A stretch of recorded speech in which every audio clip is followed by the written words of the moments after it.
adamul ikhlas, tidak ikhlas dalam menuntut ilmu.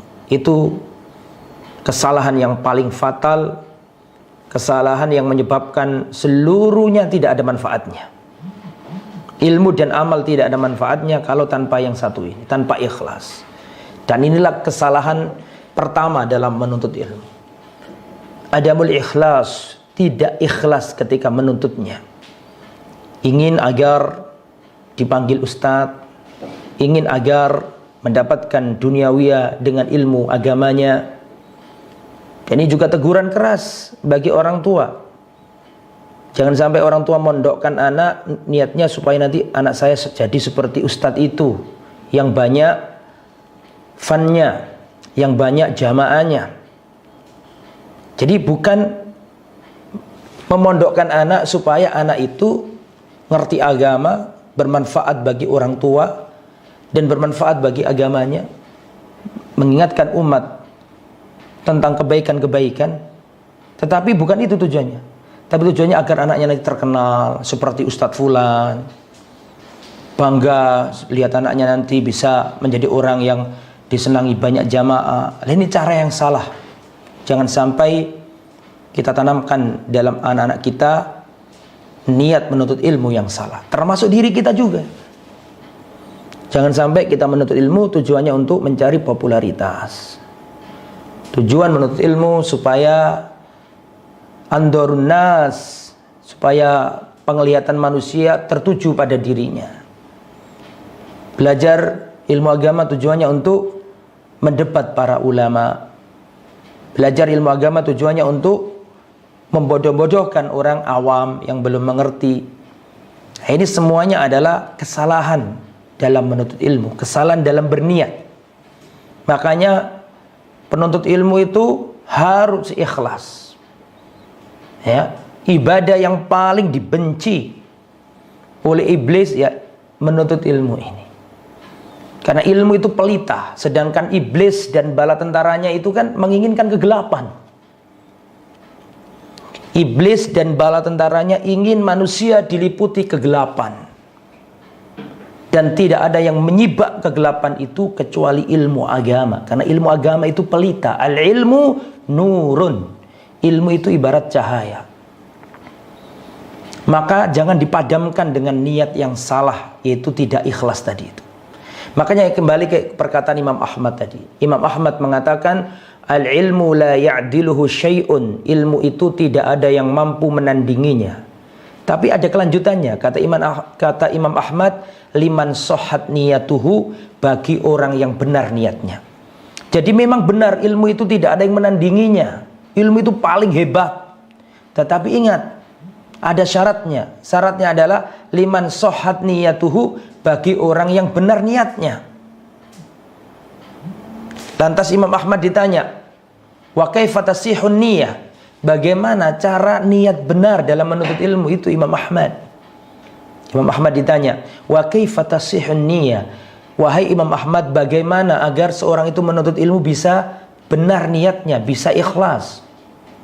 Kata Imam Ahmad, kalau orang ingin ikhlas dalam menuntut ilmu, harus ada dua hal dalam dirinya. Yang pertama, yanwi raf'al jahli an nafsihi. Dia harus meniatkan dalam dirinya mengangkat kebodohan dari diri sendiri. Jadi nuntut ilmu itu bukan kok niatnya untuk mengangkat kebodohan dari orang lain dulu, bukan, tapi dari diri sendiri. Karena banyak orang itu, wah ini ada perkataan bagus, saya masukkan di status. Oh ini perkataan bagus, bukan untuk dirinya tapi untuk orang lain. Tidak boleh. Tujuan dari menuntut ilmu yang pertama, kata Imam Ahmad, raf'al jahli anin nafsi, mengangkat kebodohan dari diri sendiri. Baru setelah itu wa'an ghairihi, untuk mengangkat kebodohan dari orang di sekitarnya, orang di selain kita. Jadi harus ikhlas dalam menuntut ilmu. Bukan bangga-banggahan, aku muridnya Ustadz Fulan, aku pernah belajar dapat sanad di Ustadz Fulan. Bukan tuh bangga-bangga.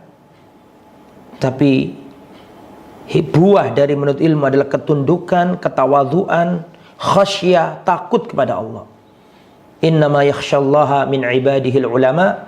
Sesungguhnya yang takut kepada Allah hanyalah orang-orang berilmu. Jadi ilmu itu harus membawa kita kepada khasyah, rasa takut kepada Allah. Dan ketahuilah ikhwatal iman, ilmu itu memiliki gelombang kesombongan.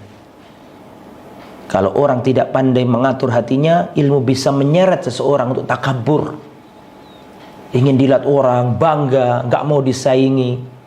Itu kesalahan pertama, tidak ikhlas dalam menuntut ilmu. Bahkan ada riwayat ikhwatal iman yang dirahmati oleh Allah, neraka itu dinyalakan dari 3 orang. Neraka itu pertama kali dinyalakan dengan 3 macam manusia. Atau dengan kata lain, ada 3 orang yang pertama kali dilemparkan ke neraka, sehingga neraka ini menyala dengan 3 orang ini. Yang pertama adalah seorang yang ahli jihad fisabilillah, orang yang jihad, mati di medan jihad. Yang kedua adalah orang yang ahli ilmu, pandai baca Quran. Yang ketiga adalah orang yang ahli sedekah. Coba bayangkan, antum bayangkan nih, pertama kali dilemparkan ke neraka 3 macam manusia. Dan 3 macam manusia ini bukan ahli syirik, bukan ahli minuman keras, bukan ahli zina. Tapi yang pertama kali dilemparkan ke neraka adalah orang yang amalannya sebesar gunung. Yang satu ahli jihad, yang kedua ahli ilmu, yang ketiga ahli sedekah. Adakah di dalam Islam amalan yang lebih tinggi dari 3 amalan ini? Ahli jihad, ahli ilmu, ahli sedekah. Tapi 3-tiganya dilemparkan ke neraka. Karena apa? Karena nggak ikhlas. Yang pertama ahli jihad, ditanya pada hari kiamat, ditampakkan nikmat-nikmatnya, dia mengakui nikmat Allah. Ditanya, untuk apa nikmat itu? Dia berkata, ya Allah, aku berjuang di jalanmu, mati syahid di jalanmu ya Allah. Kata Allah, berdusta, kau dusta. Kau melakukan itu dahulu agar orang-orang mengatakan engkau adalah seorang pahlawan, pemberani. Faqad qil, dan itu sudah dikatakan di dunia. Engkau sudah mendapatkan apa yang kamu inginkan di dunia berupa pujian manusia. Diseret dan dilemparkan ke neraka. Yang kedua ahli ilmu, ahli baca Quran. Ditanya, untuk apa nikmatku atasmu? Ya Allah, aku belajar Al-Quran, ngajari manusia Al-Quran. Untukmu ya Allah. Engkau dusta, engkau melakukan itu karena engkau ingin dikatakan bahwa kau adalah seorang yang ahli baca Quran. Maka diseret, dilemparkan ke neraka. Yang ketiga ahli sedekah. Ditanya pada hari kiamat, untuk apa nikmatku atasmu? Ya Allah, tidaklah di sana ada jalan kebaikan kecuali aku akan berinfak di jalanmu ya Allah. Untukmu ya Allah. Maka Allah katakan, kau berdusta, kau melakukan itu dulu supaya orang-orang mengatakan bahwa kau adalah orang yang dermawan, dan itu sudah dikatakan di dunia dan kamu bangga itu di dunia. Maka dilemparkan ke neraka. Karena apa ikhwatal iman? Karena tidak ada ikhlas. Hendaklah kita senantiasa menancapkan ikhlas dalam hati kita, dalam mengajar, dalam belajar. Dan ini luas, termasuk ketua MT itu juga harus ikhlas. Ya, majelis taklim, termasuk pemilik channel YouTube itu harus ikhlas. Tujuannya menyebarkan ilmu agama. Jangan bangga-banggahan.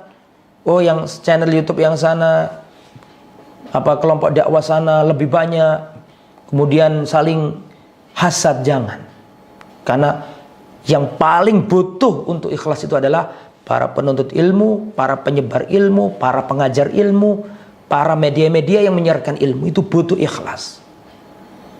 Maka kesalahan pertama dalam menuntut ilmu adalah adamul ikhlas, tidak ikhlas. Semoga Allah Subhanahu wa taala memberikan rezeki kepada kita berupa al-ikhlas.